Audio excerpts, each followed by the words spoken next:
Good day mga ma'am and sir. For today's video, mag-i-share tayo ng mga kaunting insights or kabatiran regarding in our country's power system. Disclaimer, ito lamang ay general info at aking ipapaliwanag sa pinakasimpleng paraan. Lahat ng inyong maririnig sa bidyong ito ay mga impormasyong aking nalikom mula sa aking almost 5 years na pagtatrabaho sa electrical engineering industry. Ako ay registered electrical engineer at currently working as senior project engineer for a transmission project substation portion situated in Aklan. And so to our video.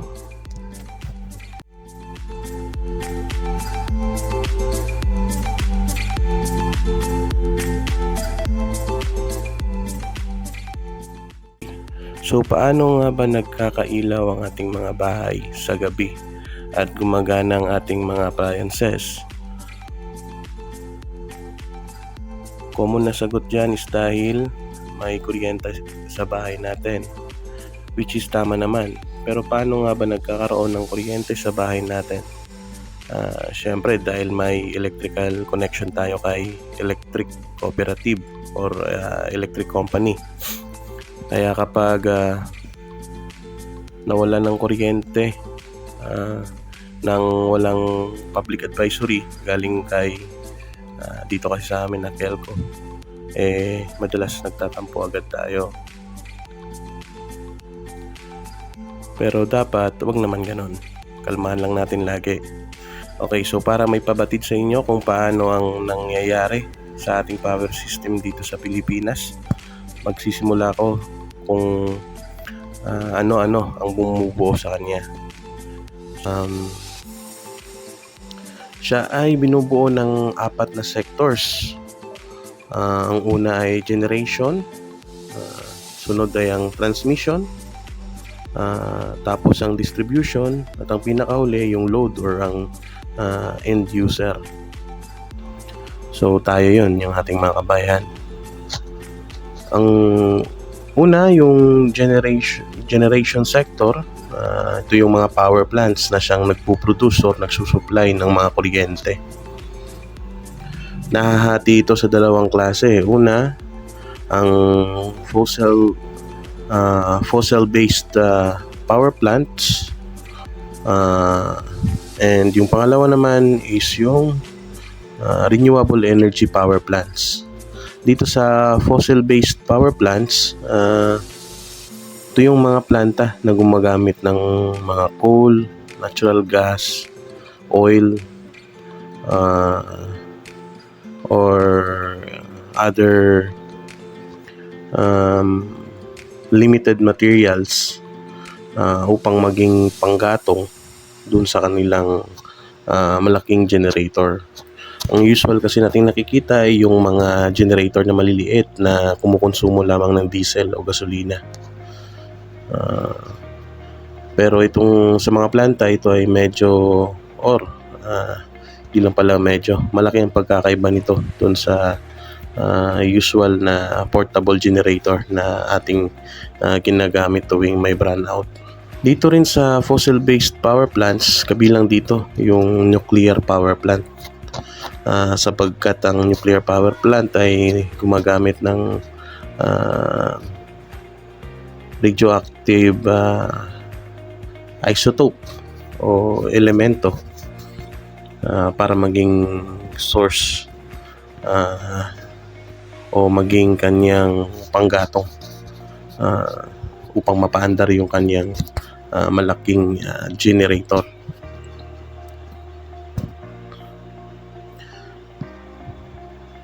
Sa pangalawang klase naman, yung mga power plants na renewable energy, ito yung mga katulad ng solar, solar farms, mga windmill, hydro power plants, and biomass. Of course, familiar na tayo dun sa mga solar kasi marami tayong nakikita sa rooftop. Pero yung sa solar farms, ganun din lang naman siya pero mas mataas yung rating niya at mas malaki siya or mas malapad kung i-base mo dun sa kanyang appearance. Dito sa amin sa Aklan, meron kaming windmill na situated din sa Nabas. So karamihan dito sa area namin familiar din sa mga windmill. Then yung hydropower plant naman, ito yung yung struct na may kasamang dam or yung ipunan ng tubig. Yung prinsipyo nito ay parang iipunin niya yung tubig sa taas na level ng area, and then kapag magpuproduce na siya ng kuryente, bibitawan niya yung tubig na yun, controlled operation na dadaan sa kanyang mga waterways or pipes directed doon sa kanyang turbina para mapaikot ito. So baka next time i-picture natin or magkakaroon tayo ng video tungkol naman sa mga insights ng ating mga power plants. So yun yung generation sector na siyang nagpuproduce o nagsusupply ng kuryente. Ang next naman ay itong si transmission sector. So yung ating transmission sector dito sa Pilipinas ay pag-aari ng Transco. Subalit ito ay managed and operated by NGCP under the concession agreement. Ang transmission sector ay may dalawang portion. Ito yung transmission line o mismong linya at ang substation. Ang transmission line ay usually nating nakikita minsan kapag nadaan tayo sa highway. Meron tayong makikitang malaking steel structure at saka may nakabitin na kable, mga mahabang kable. So yun yung transmission line, yung buong set na yun. Kinocompose yung tower o yung steel structure, yun yung transmission tower. Of course yung kable, yun yung linya natin. While yung substation, ito ay building facilities. May dalawang uri ito. Yung AIS or yung air insulated substation. Ito yung typical na substation kasi ito yung pinakaunang mga ginawa. Yung pangalawa is itong GIS or itong gas insulated substation. So sa gas insulated substation, ang mga high voltage equipment natin ay indoor or nasa loob ng isang building. Samantalang sa IIS, yung mga high voltage equipment natin ay nasa labas lang or nasa switchyard na tinatawag. So ano nga ba ang purpose nitong si transmission sector? Well, si transmission sector, ito yung nagbubuklod sa lahat ng power plants o yung generation sector at nagsisilbing pinakatulay at daanan ng kuryente para pa may bahagi ito sa iba't ibang lugar dito sa ating bansa. Ako ay nandito sa substation portion ng transmission line or ng transmission sector. Isa ako sa mga involved sa pag-construct ng mga substation. Yung recent naming nagawa dito sa Nabas ay ang kanilang expansion, AIS pa yon or air insulated substation. While yung dugtong nito, yung ongoing ngayon na sa Boracay, yun yung GIS o yung gas insulated substation. So yun yung ongoing na tinatrabaho namin ngayon. So ang pangatlo ay ang distribution sector. Sila naman ang tumatanggap ng mga naipapadalang kuryente ng generation sector na itinitawid ng transmission sector upang may pamahagi sa pang-apat at panghuling sector ng ating power system, ang load sector,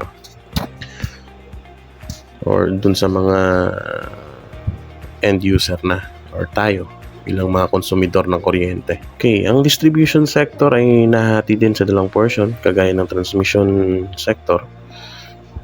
Meron din silang distribution lines and substation. So, yung substation na portion ni distribution, siya yung unang sumasalo ng kuryente galing kay transmission sector. Kasi sa transmission sector, yung usual na binabato niyang voltage level kay distribution sector is itong 69 kV. So, ang gagawin ni distribution sector, disclaimer, ito lang ay observed practice dito sa aming electric cooperative. So, ang common, itong si 69 kV na voltahe, dadaan mo ng transformer, and then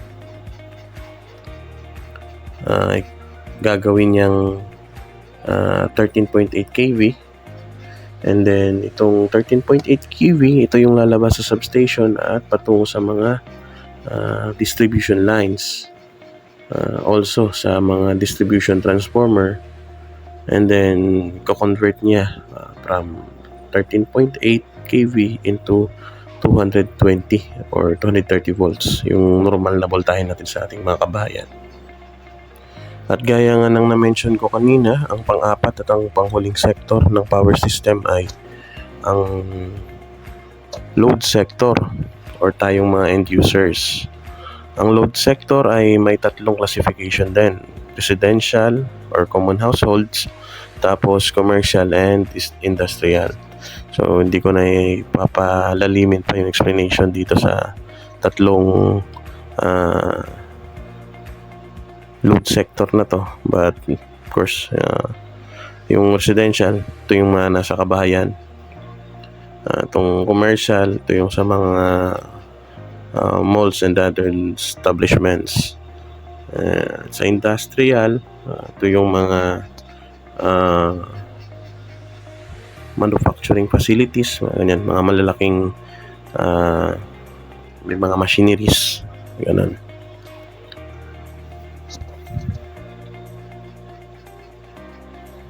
So, kapag nagba-brownout out, hindi lang yan lagi kasalanan ng electric cooperative o yung distribution sector. So, marami pa yung posibleng dahilan. Kasi yung sinusupply na kuryente sa atin ay galing pa yan sa iba't ibang bahagi ng ating bansa.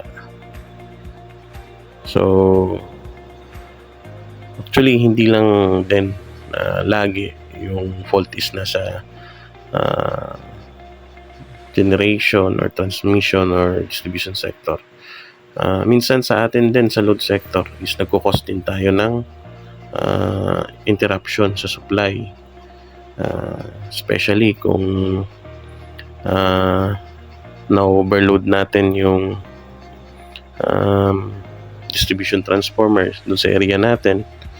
Halimbawa, sa isang transformer ngayon, 10 bahay lang kayo yung naghahati-hati doon, and yung initial na plano or design ng transformer na yon, yung size niya is only doon sa or na-declare doon sa ating sinubmit na schedule of loads under sa electrical plan. Kasi yun yung din yung babasihan ng ating electric cooperative kapag papakabit tayo ng connection ng kuryente. So, kapag dagdag tayo ng dagdag ng appliances, doon nagsisimulang na-overload din yung ating distribution transformer. So kapag napansin na natin medyo dumadami na yung mga appliances natin, mag-abiso naman tayo sa ating local na electric cooperative or electric company para makapag-adjust din sila doon sa mga naging expansion ng ating load capacity, yung mga kinukonsumo nating kuryente. So hanggang dun lang mga mamanser, sana'y na liwanagan tayo sa ating power system, no? Lagi tayong maging konserbatibo sa ating pagkonsumo ng kuryente. Hanggang dun lamang, and peace out. Thank you.